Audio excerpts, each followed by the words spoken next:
As the anniversary of the January 6th uprising comes into focus, full relief this week, the so-called January 6th committee is making sure they aren't forgotten.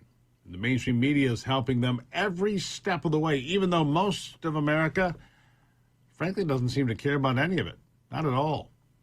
Here's how the leftist media is covering it. Take a listen to Brian Stelter, CNN's show here, talking about it breathlessly. And I apologize in advance for putting chubby Brian on the air. And sometimes you need a good shock to wake you up and see what's going on. So here's the little round guy.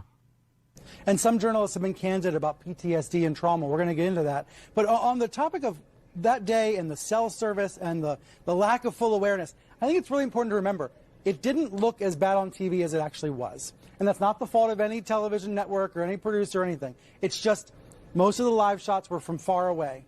We didn't see inside the Capitol the horrible violence, the attacks against police.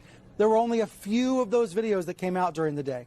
It took several days to reckon with just how violent this was, and then several weeks to learn about the security failures and all the rest. So in other words, it was worse than it looked on live TV, and that's why people like you have been having to tell people what really happened. I mean, one hallmark of post-traumatic stress disorder is sort of having flashbacks and almost eerily clear memories. Oh, please. Journalists have PTSD from the insurrection? Really? Can we get a pallet of tissues and get those shipped? They also don't like when you call them out on this crap. As little fat Stelter actually tweeted the person who tweeted out that clip, writing, "Watch how this Twitter user mocks reporters for talking candidly about the trauma associated with the Capitol attack." So the media is completely in the tank for this, and here's why that's dangerous. The January 6th committee has signaled that they would like to advance new legislation to help boost intelligence gathering on Americans. Let me be clear, that's on you, and me, and everyone. So another January 6th never happens, they claim. That doesn't sound ominous at all, does it? Anyhow, listen. We'll make some recommendations in terms of legislation to hopefully, if adopted, this will never ever happen again. I've been a member of Congress. What kind of for quite a legislation while. could prevent that? Our intelligence gathering components. As you know, it was clear that we were not apprised that something would happen. But for the most part, it was the worst kept secret in America that people were coming to Washington, and the potential for coordination and what we saw was there. So we want to make sure that never happens again. Let me get this straight. We were never apprised it was going to happen. It was the worst kept secret in Washington. Everybody knew it was going to happen. Is that what you're going with, Benny? Nobody knew it. Everybody knew it. We need to spy on our neighbors.